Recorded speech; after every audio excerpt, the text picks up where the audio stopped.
Fort Bragg in North Carolina, thousands of spectators are enjoying a military air show.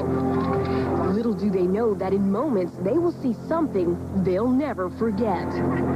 It's a lead, C-130. A C-130 cargo plane begins its approach. It's demonstrating a method for delivering heavy fighting equipment by parachute. But the plane's descent is too steep.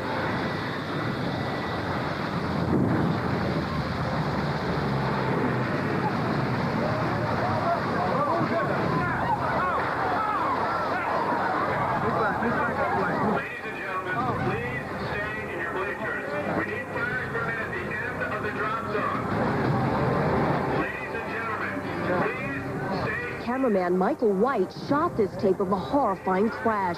He couldn't believe what he was seeing. As he began his descent, and I'm looking through the viewfinder, I'm thinking this guy's coming in too steep.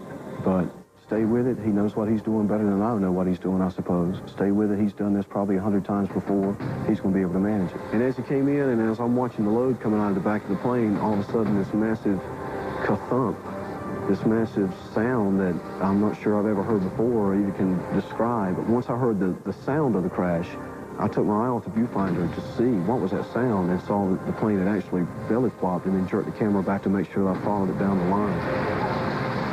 He skidded hundreds of yards, it seemed like for 10 minutes he skidded down the runway.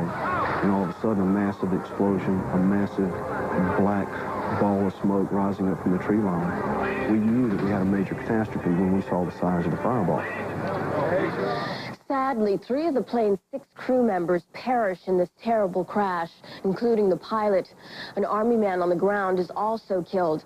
But the miracle on this day is that 3 of the plane's crew actually survived the devastating accident. Please return to your bleachers. We need fire equipment at the end of the drop zone.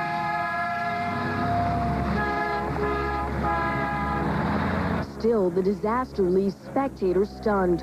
All they can do is try their best to comfort each other. Even hardened military men on the scene can't hide their emotions.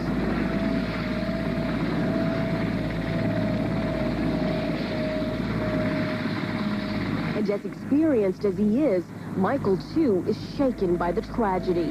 I was devastated by it. Once I finally cut the roll button off the camera and sat down for a minute, you know, I too wanted at least a minute of privacy and let me understand, let me grieve for a minute at least for these people that were lost before we have to get up and start rolling the camera again. A tragic day at Fort Bragg, but Michael says things would have been a lot worse if the pilot hadn't had the presence of mind to keep his plane from careening into the crowd of spectators. In my mind and in the minds of many people who were there, this guy was a hero. Without his skill, without his training, without his courage, hundreds of people would have died.